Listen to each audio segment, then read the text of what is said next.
For most of us working to improve as track riders, we don't have endless financial resources, let alone the time to be riding as much as we want in the quest to go faster and become better riders. This means that the time we do get on the track is precious to a lot of us, so it's a good idea to try and make the most of it if you are in fact trying to make steps to a higher level. In this video, I want to go over a few of the ways in which you can get more from the time you have on the track so that it can be as productive as possible and yield the greatest results.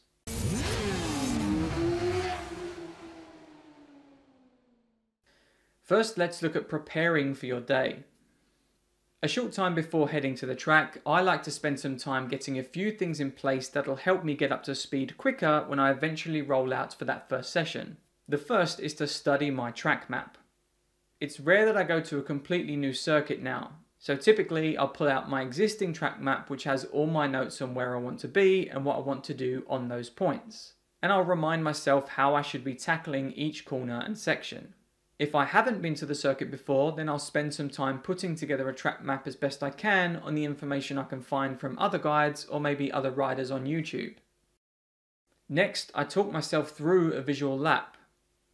Visualization is a powerful tool when it comes to putting together a tidy and consistent way of riding. Closing my eyes and talking myself through a lap is a great way to really cement what it is I'm supposed to be doing and to uncover any holes in my track riding knowledge that I might not realize are there.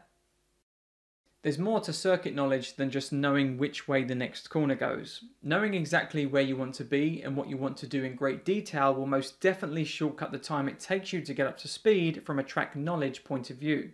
Lastly, I plan what I want to tackle. Based on my previous experience and notes, I spend some time picking out a small number of things that I want to work on during the day. Sometimes picking out just one or two places to work on them. If I feel I can, I'll also break it down into a session by session plan so that I know what I'm doing as the day goes on. Now, the plan can change throughout the day, but having that starting point keeps me focused as I get going. So what about when you get to the track? I personally don't put too much pressure on myself in the morning, but a quick review of what I'm working on for that day will help refocus the mind as to what I want to achieve. As for that first session, it really depends on how long I've been off the bike. If I've been off a while, then I'll simply take the first session, maybe even the first two sessions, as a period to get used to being on the bike again at speed. Alternatively, if I feel a bit more riding sharp, I'll start off with some simple things I want to work on right away. As the day goes on, I keep track of my plan and either stick to it if I feel it's going well, or I'll begin to adjust it if I can see other parts of my riding need to take priority. Or maybe the things I worked on in the last session still need to be worked on moving forward. As you roll out for each session, the approach you take to your riding can have a big impact on just what you get out of it from a riding point of view. Just heading out there and riding hard is unlikely to help you improve the specific things that need improving. So here's what you can do. Go slow to go fast. Now, this doesn't mean riding super slow. It means taking small steps to free up mental time and attention by being less aggressive with your efforts, which typically comes from changing how you brake and enter corners. With more mental time and attention, you're going to be able to better do the things you've laid out and note the results you're getting. Actually take the action. With your plan in mind and with attention spare to see it through, now you just need to simply go out there and try it. If you're riding within your mental limit, this shouldn't be too difficult. As you take the action, be receptive to the action itself and how you're performing it, but also the result it's getting you. Having this information is what's going to help you improve moving forward, or help you realize that what you did made an improvement to part of your riding. The keys here are to know what you felt and what you did. You can also use other riders on track to gauge your results. Now let's look at the importance of post-session analysis. You can gather a lot of data while riding, but the next thing to take your attention on track comes so fast that sometimes you cannot consider it.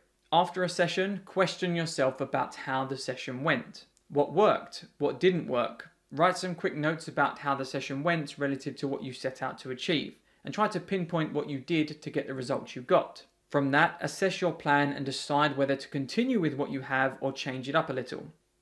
Having said all that, it's important to keep it simple.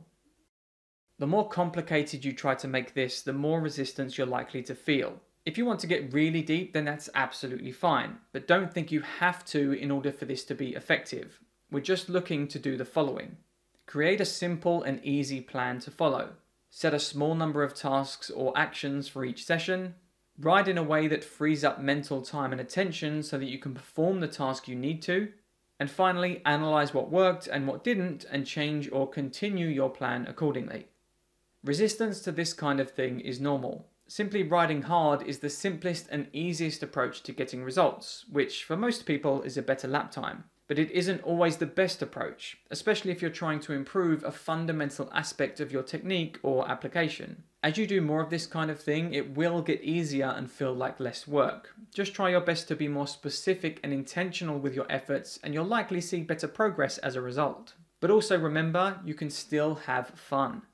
Something I stress with the riders I work with is that it's okay to spend some time just riding and having fun. If you want to have a session or maybe a whole day where you don't think about anything, then that's fine. Even if you don't want to do any of this stuff, that's also fine. However, if it's your goal to become a better rider all around, taking this and putting it into practice will very likely help you achieve that goal faster and with less wasted time.